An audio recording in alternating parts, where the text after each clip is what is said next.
Hi, everyone. My name is Arda Akman. Sounds like you guys had a really fantastic morning. And I actually had a chance to walk around in some of the classrooms and saw what you guys were making with the music part and then the LEDs. That's amazing. I wish I had started my career as early as you guys have started today. So I work at the Google self-driving car project. I'm a reliability engineer. Has anybody heard of the self-driving car before? Yeah? Has anybody heard of a reliability engineering before? OK, good, some people. So I'm going to talk about how I got to this stage and tell you my story. And when I was trying to come up with a theme for this talk, it made me realize this moment is actually a full circle for me. Anybody know what a coming full circle means? So we're back to where we started from many years ago. So I'm going to go through my life story a little bit and how I am back to where I started and do the things that I really liked doing when I was your age and even younger. So I'm originally from Istanbul, Turkey, and now I live and work in Mountain View. Does anybody know where Turkey is? All right, what side of the map is it on? That side or left side? OK, good. All right, good. Yep, so I was born and raised in Istanbul. These are some pictures of that beautiful city. And then I was there until high school. After high school, I moved to the US to go to college, graduate degree, and then started working. And now I'm over here, so it's pretty far. It's more than 4,000 miles, and I'm pretty far away from home. I had to learn a lot. There were a lot of challenges, but it was all fun. So I'm going to go through some of those and hopefully give you an idea of how you can overcome those and inspire yourself. And I want to tell this as a part of a four-part of a circle. And the first part is all about the early days, and the last part is where we are today. So the beginning of the circle is really as far back as I can remember, not based on my parents' stories, but what I remember. And as far as I remember, I always liked two things: cars, any way, form, and taking things apart. So that's me on the left side, that super grainy photo of a first go-karting experience. And then on the right side is me, looking pretty innocent, looking like I'm playing with my toys, but actually I had taken apart a bunch of toys, and this is me getting caught in the act. I tried to find some more pictures of myself taking things apart, but it looks like I was doing a pretty good job of hiding that. So my parents don't really have any pictures of me getting caught in the act.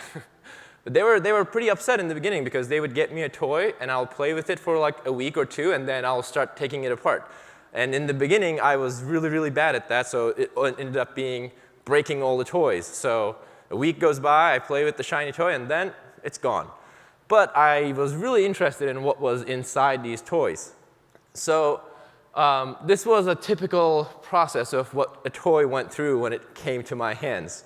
It was a shiny car. It was probably never as good looking as that one.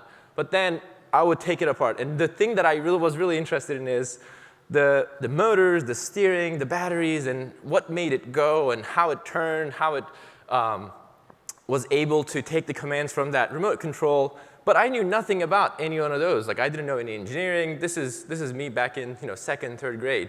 So I'm just looking at these things like, oh, cool, this looks like this turns, and there are two wires. I wonder what these two wires do. And it's like, let's connect them together, or to the battery. So I destroyed a lot of toys, and I was very fortunate that my parents were patient with me, that over time they encouraged us more and more. So initially I would take these toys apart and try to put them back together. Sometimes it worked, sometimes it didn't. But then I started taking one part from one toy and then put it onto another one, and then start mixing them together and trying to make them work. And then at the end, I discovered these Lego sets where you can actually turn them into these Frankenstein-looking cars. That one is actually a very nice-looking one. It's not my creation. My creations look like there were a bunch of tape on it and wires sticking out from everywhere and batteries. But it was a really good way for me to get my hands on things that I was really, really curious and interested about. So what I realize now, looking back at those days, is I was learning things without even realizing them. I was learning what it meant to take things apart and how to be careful and what was inside these things. And then eventually, it led to the things that I ended up doing in my life that I, at that point, didn't know about. So then we move on to the second part of the circle, which is starting with the school. It's less fun, but still, curiosity is taking you to different places. So middle school, high school, those are the days that you actually end up learning more about the things that you're interested in. It's math, it's science, but at the same time, you start interacting with lots of different people. So back in the early days, I switched so many schools because my dad was in the Navy back in Turkey, so we moved around a lot. I went to lots of different schools. I had to meet with lots of people. And the schools, at the same time, subject at school is getting harder and harder. It's no longer as fun. You can just sit down and take apart all your toys. You actually have to do your schoolwork. But you can make those schoolwork stuff actually a lot of fun. And what I realized is by taking things apart and learning about these things in school, about what it means to have a different gear ratio, what it means to have a larger wheel that makes it spin faster. Then I started looking at the things that I take apart. I was like, oh, OK, that makes sense. Like, there's a bigger wheel, and there's a smaller wheel. So it's easier to turn. And then high school was even more technical stuff, but you start learning more about math and science. It's very hard at first, but again, if you're thinking through it, it's a lot of fun because you can apply these things. So you learn what tools are available to you, and you try to make it fun. However, of course, grades are important. You have to take care of your school. I was never the brightest or the most amazing student in my school, but I was always interested in things. So I also tried to make things stay fun. So it was not just about school. So I was in the rowing team back in Turkey, which taught me not just about math and science, but teamwork, which you guys are actually, girls, you're learning here to work as a group, how to tackle the problems. So in our case, we were a team of 4 in one boat, and we were racing. We all had to work together, and we all were supposed to be in the same mindset.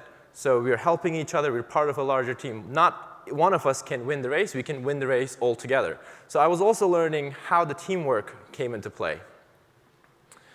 All right, now the third part of the circle is about getting your hands and mind very occupied with the real science and the real math. And that's, for me, was college and master's school. So I was really interested in how things worked. I was interested in how motors worked. I loved remote control cars, so I was like, well, electrical engineering sounds like what I would want to do. So I started learning about these. I started learning what it means, how a motor works, how you connect a battery, and how fast you can turn a motor, and how you actually make these circuits that make the car go.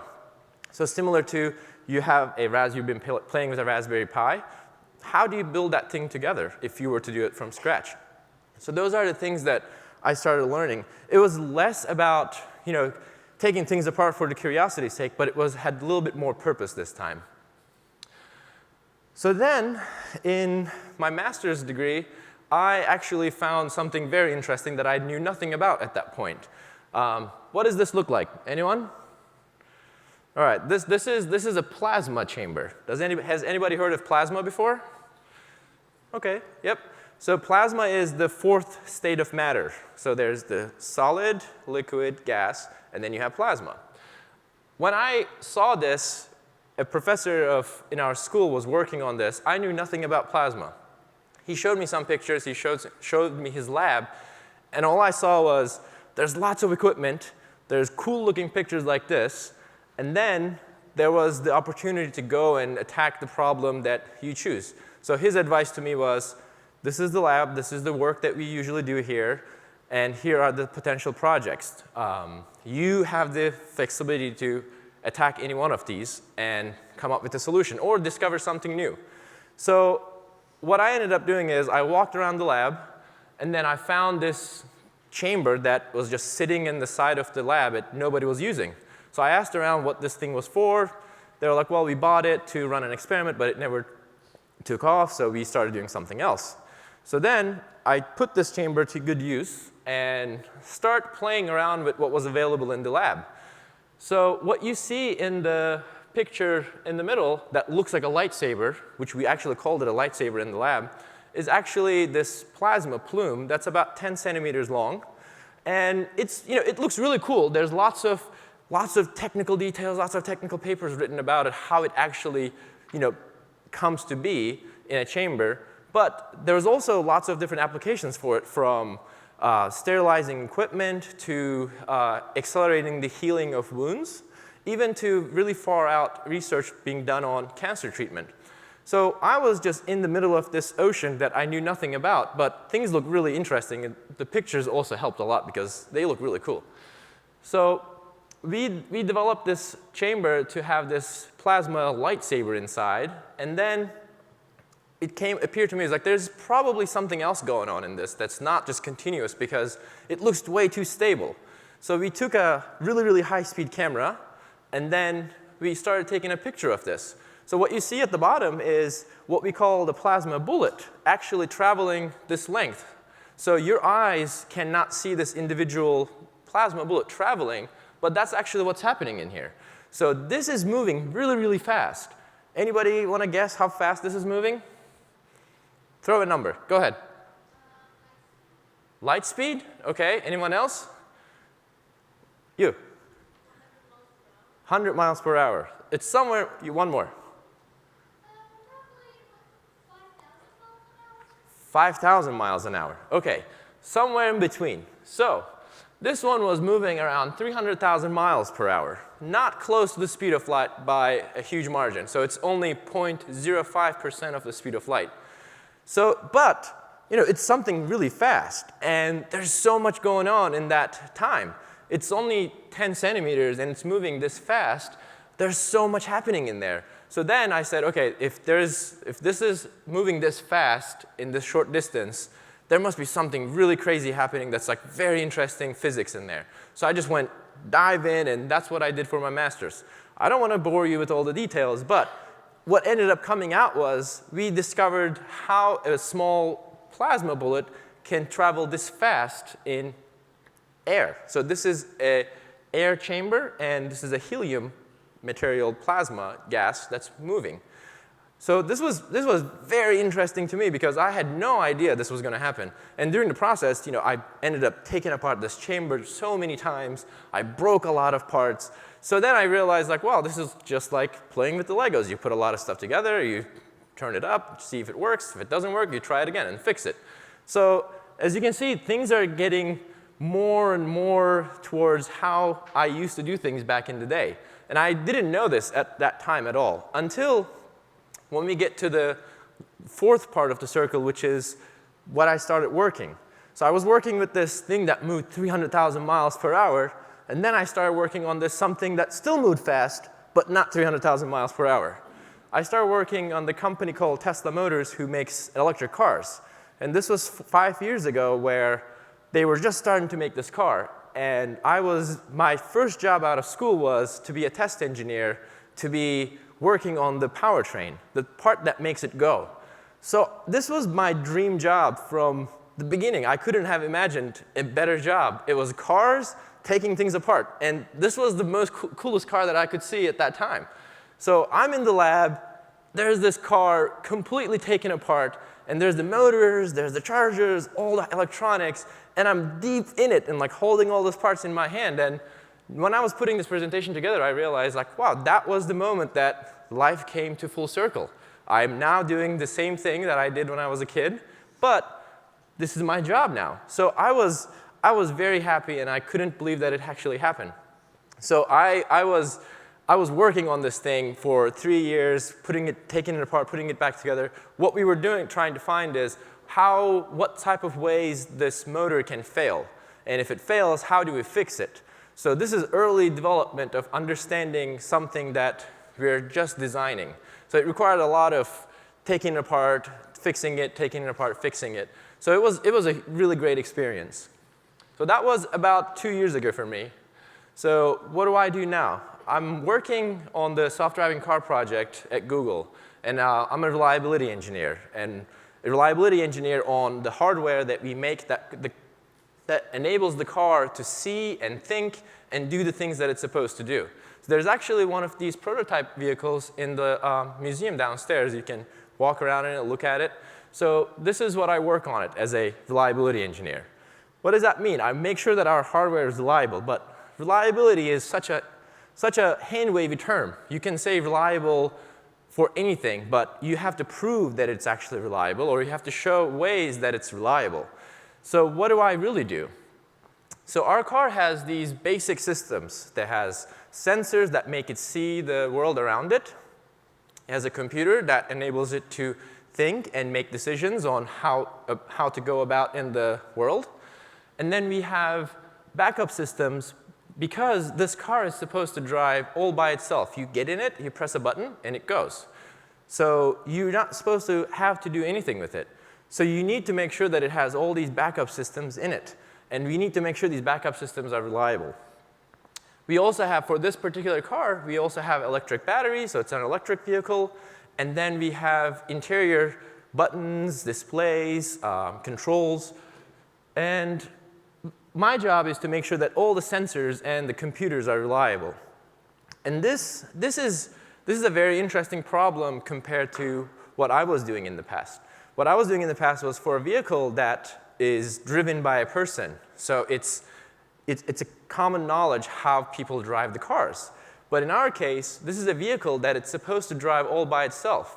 So in a normal car, you can rely on a person to make the decisions, and it's their responsibility to drive the car.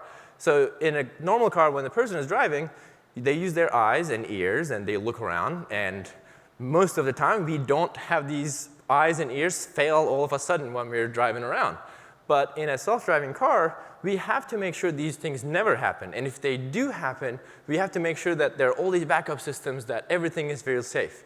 So my job is to show that these parts, computers, sensors, are all working the way they're supposed to work. So as you can see, everything came full circle. And I was putting this presentation together to find out what the whole thing was all about. And I realized that it was all about being courageous to follow your curiosity. So if I hadn't stopped taking apart things, if I had stopped taking apart things, if I had stopped tinkering with toys, I don't think I would be here, because it was a lot of fun. And at the time, I didn't know that it would lead me here. I did it because it was a lot of fun, and I was very interested in it.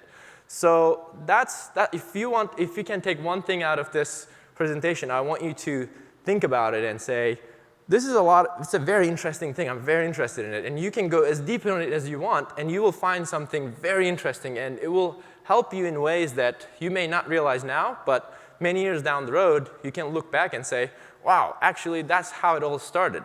So that's what I want you to know sitting here in this very awesome computer history museum.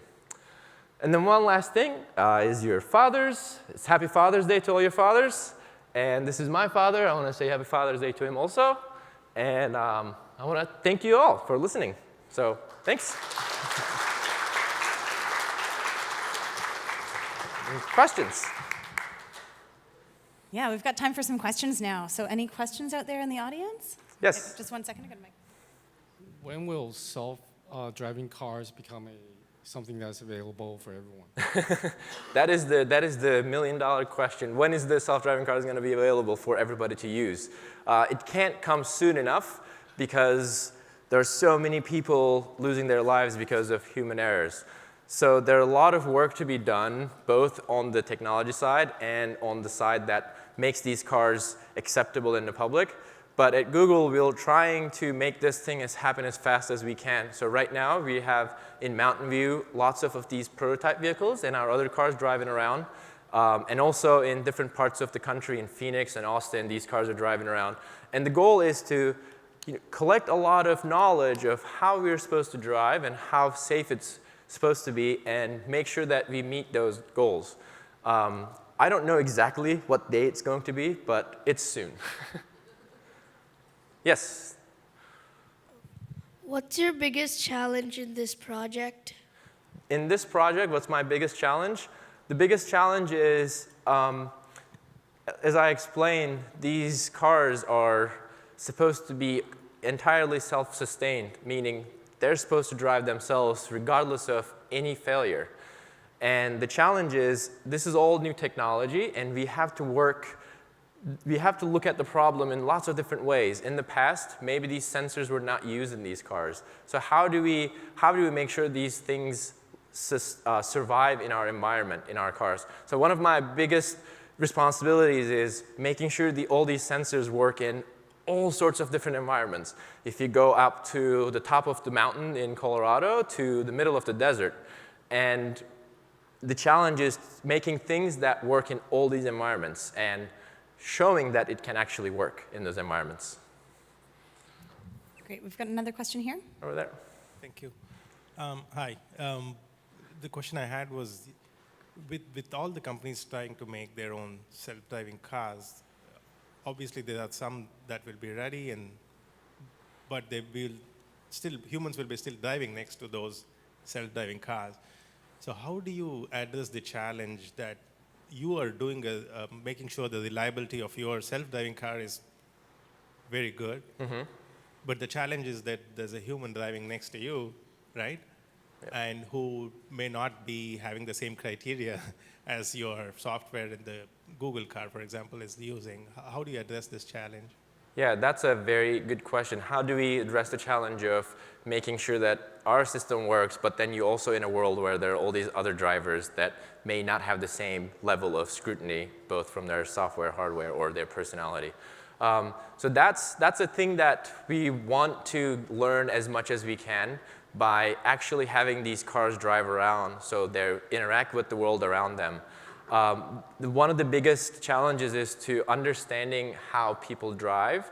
And as a person, when you're driving, without realizing, you're doing a lot of prediction in your head. You're saying, oh, this car is not going to cut over here, or this car is going to do this next. The benefit of a self-driving car is we have our sensors that can see 360 degrees around us. Because we can see around us, we can also make these predictions with other cars and other vehicles in the road.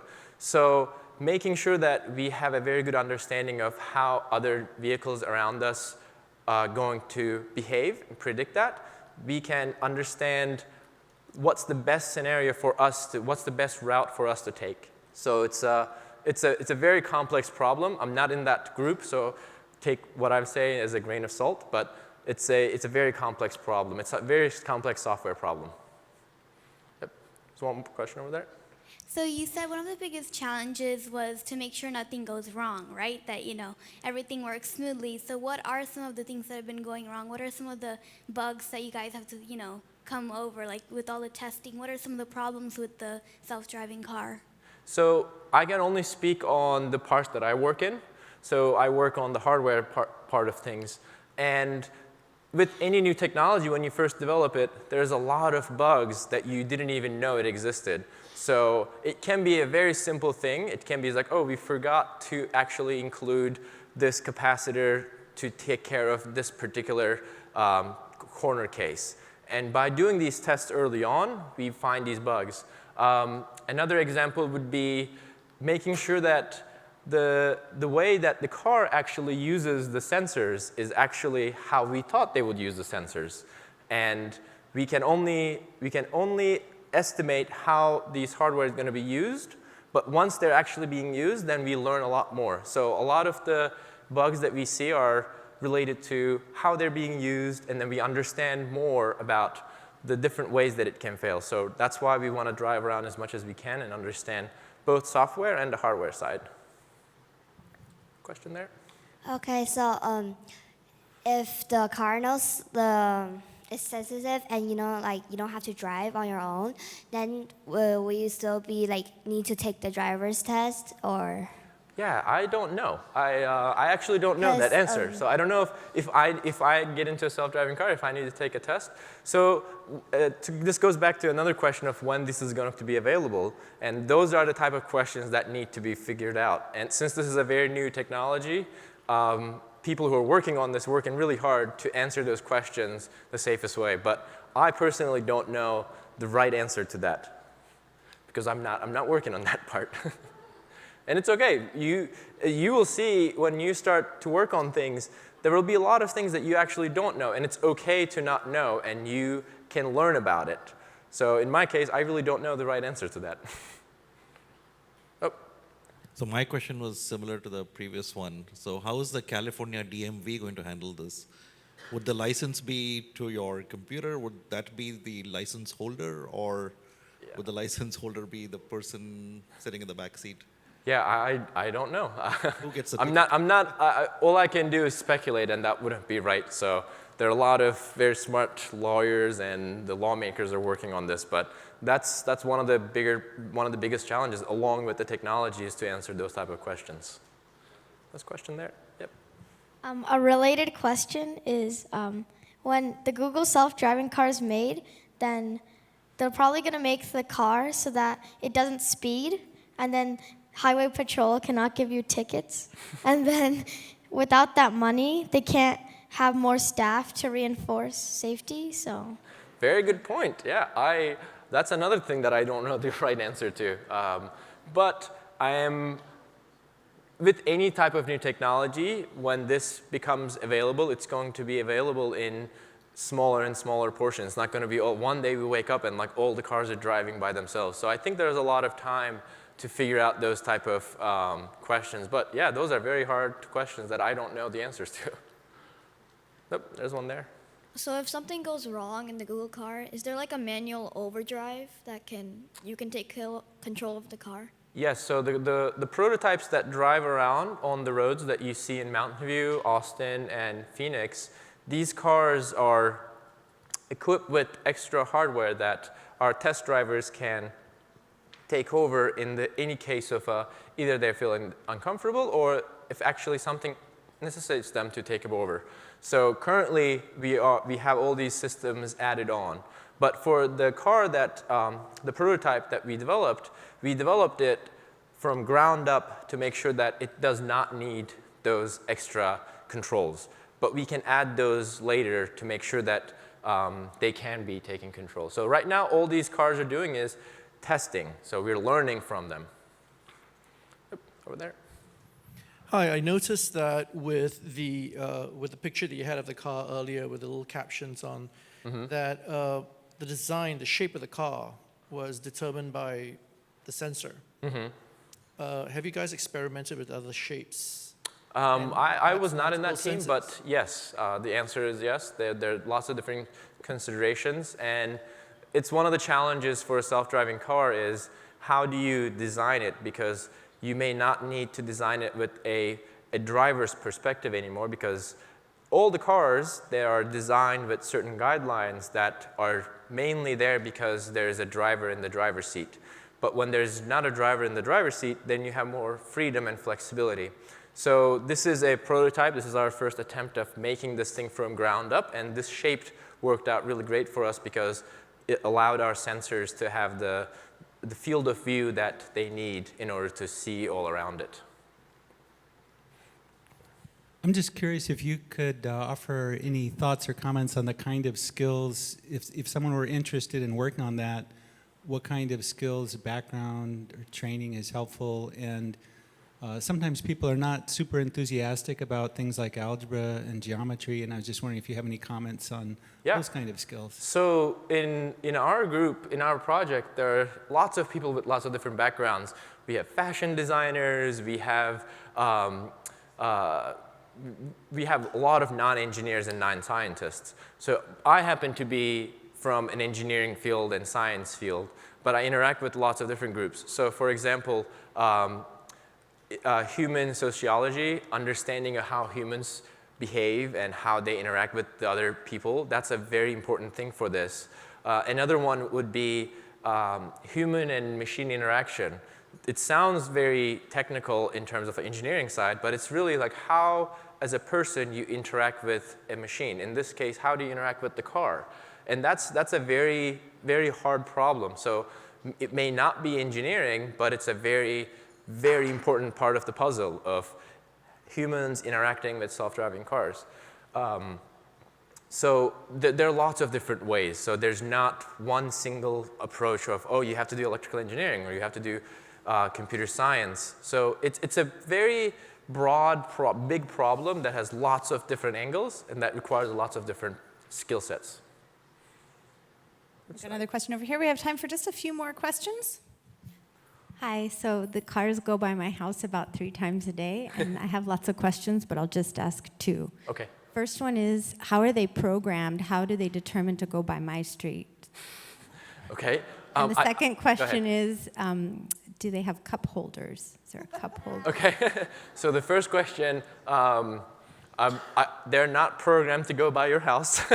That's, I can tell you that.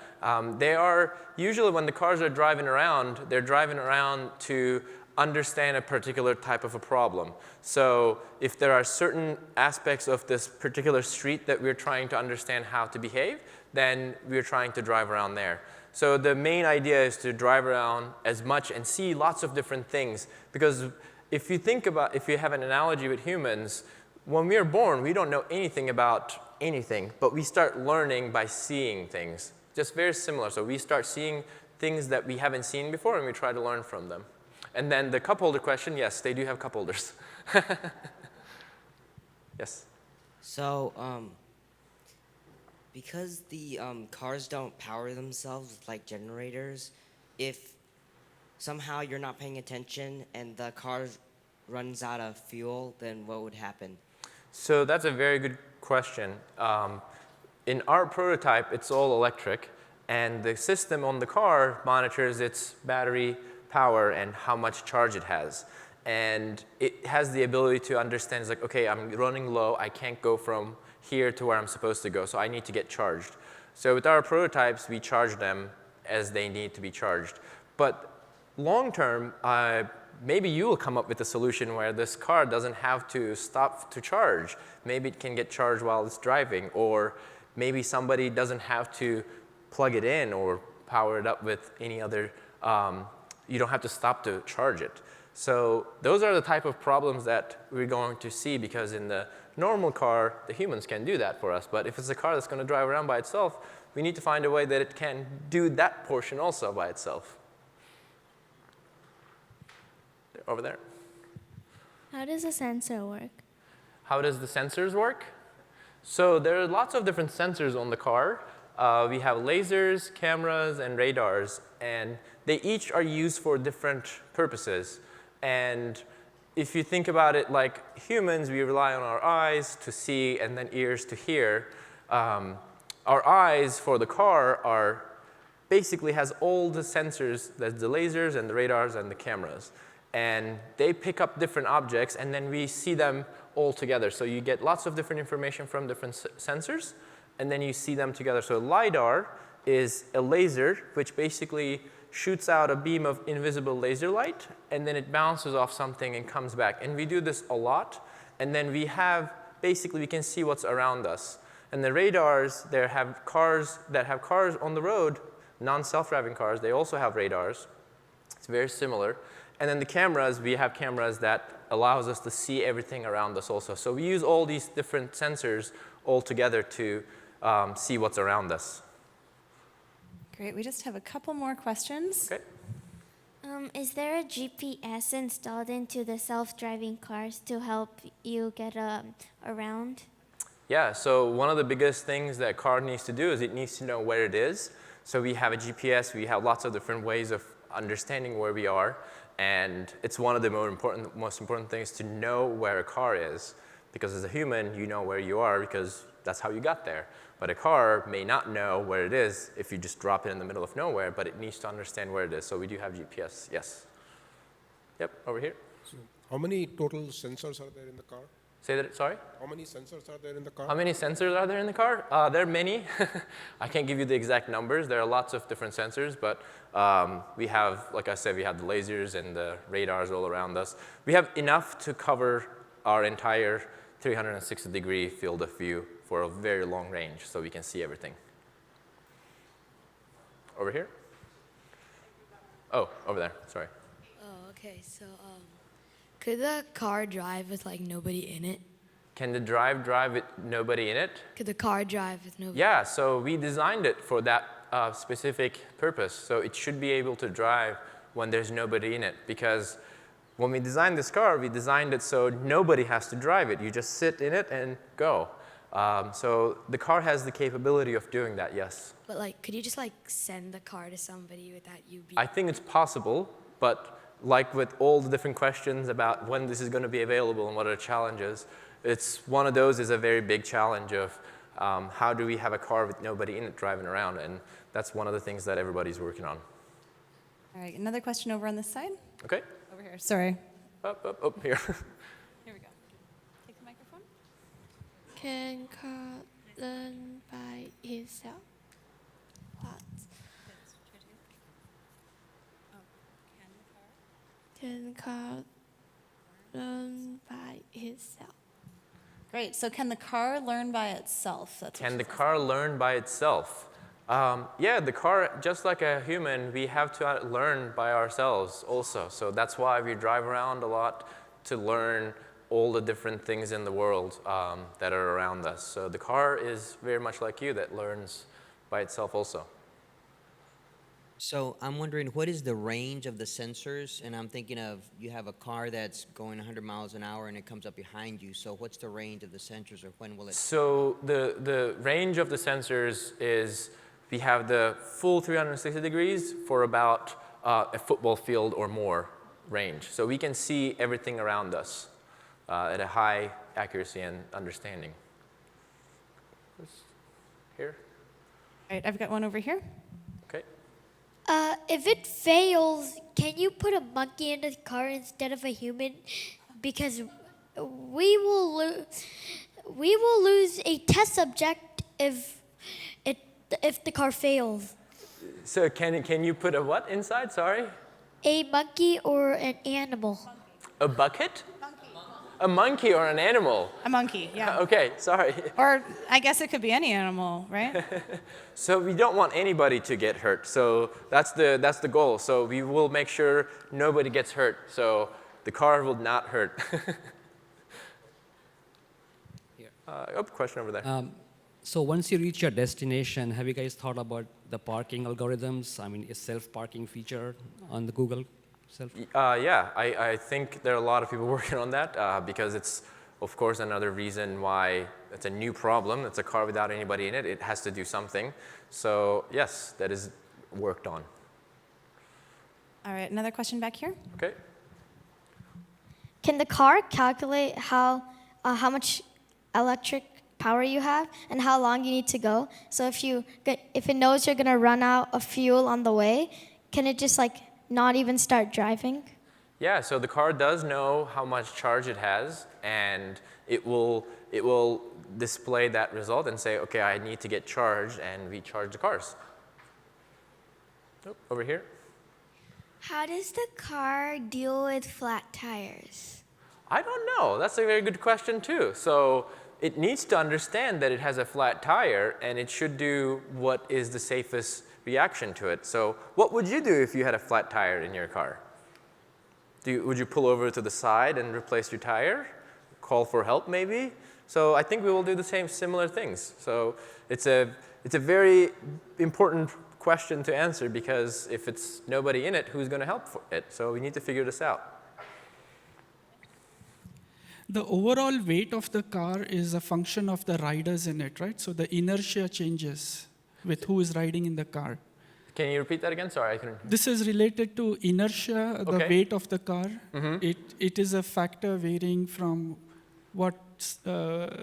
which people are riding it, correct? Yes. So we need to know how heavy the car is. Exactly. Correct. So your acceleration and braking techniques, does the sensors accommodate all that? Yeah, we need to understand what the weight of the car is, what the conditions of the road is, where we are, speed limits, the environmental conditions, is it raining? So these all have to be taken into consideration when the car is driving. Yes. Question over here, yes? What's the health impact when lasers are beaming at people? what's the health impact when the lasers are beaming at people. So we make sure that these lasers are very safe for everybody around it. So to my knowledge, these are very safe lasers, and we also worry a lot about safety of these systems alongside with the car. So a lot of people work on it to make sure that whatever is on the car, whatever the car is doing, is safe. All right, another question here. Okay. If you go to some area and then lost the GPS signal, so what's the backup system? So yeah, that's a very good question. How do we deal with when we lose a sensor, in this case a GPS? So the car is smart enough to understand where it is, just like you do when you look around and see where you are. You don't need your GPS sometimes to understand what streets you're in. We have our own eyes to see and understand what part of the road we are in. So our cars have maps, and then the maps tell us everything around us because we build these maps. And the car is in the world where the map is, and it looks around. It's like, okay, I see this, I see that. That means I'm over here.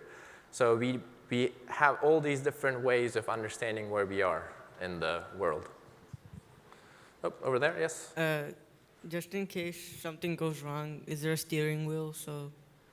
Just in case something goes wrong, is there a steering wheel so you can switch it to manual? So yes, right now the cars that driving around, our test cars, the prototypes, they do have all these controls that somebody can take over.